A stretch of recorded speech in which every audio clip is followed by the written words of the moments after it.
mi ò gbìyànjú láti tàbùkù ẹnikẹ́ni. Ohun tó ṣẹlẹ̀ rèé. Olubadan ti sọ̀rọ̀. Olubadan ti ilẹ̀ Ìbàdàn ọba Rashidi Adéwọ̀lú Ládọjà ó mà ti sọ̀rọ̀ lórí ìròyìn kan tó mọ̀ gba orí ayélujára lẹ́yìn tí òun àti Aláàfin ti ìlú Ọ̀yọ́ ọba Hakeem Abímbọ́lá Owóadé tí wọ́n máa pàdé níbi ètò kan. Ṣáájú ni onírúurú ọ̀rọ̀ ló mà ti ń lọ lórí ayélujára lẹ́yìn tí fídíò kan ṣe àfihàn bí Aláàfin ṣe ń nawọ́ sí Olubadan níbi ayẹyẹ kan tí wọ́n ti pàdé, àmọ́ tí Olubadan kò mọ̀ wò bẹ̀. Ní ọjọ́ Ajé Monday òní fídíò náà ló mà ṣe àfihàn ibi tí ọba Adéwọ̀lú Ládọjà tó ti jòkó sí ẹ̀gbẹ́ Aláàfin tí kò sì gba ọwọ́ tí Aláàfin náà sí lẹ́yìn tó jòkó tán, èyí tó ti mú ọ̀pọ̀lọpọ̀ awuyewuye dání táwọn èèyàn sì ń sọ wípé Olubadan ó mọ̀ọ́mọ̀ ni.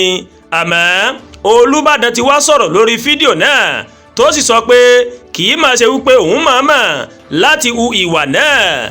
Nígbà tó ń sọ̀rọ̀ níbi ìfọ̀rọ̀wérọ̀ pẹ̀lú iléeṣẹ́ ìròyìn kan nílùú Ìbàdàn, ọba Adéwọ̀lú Ládọjà ó ṣàlàyé wípé níṣe ni àwọn èèyàn kò mọ̀ máa ń tó ṣẹlẹ̀ tí wọ́n sì ń fi ọ̀rọ̀ náà lójú kẹ́kẹ́kẹ́ ju bó mà ṣe yẹ lọ o.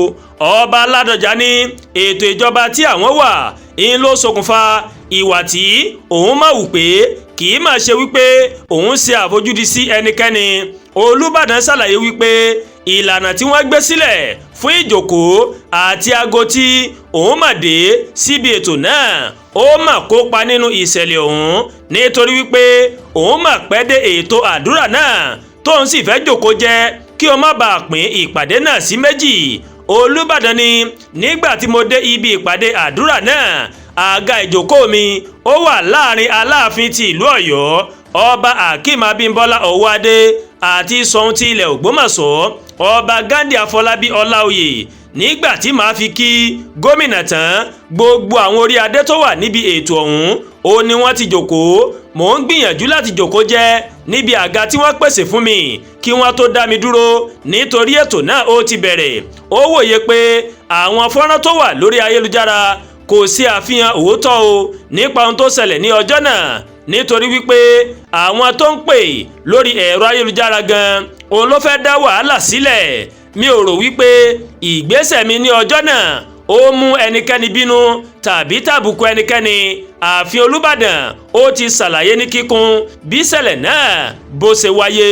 Ládọjà ní ohun tó jẹ mí lógún jùlọ ó ní bí ìfọwọ́sowọ́pọ̀ àti ìdàgbàsókè yóò ṣe wà láàrin àwọn ọ̀dọ́ àti bí ìgbélárugẹ lẹ́nu ẹ̀kọ́ yóò ṣe gbòòrò sí i ní ìlú Ìbàdàn.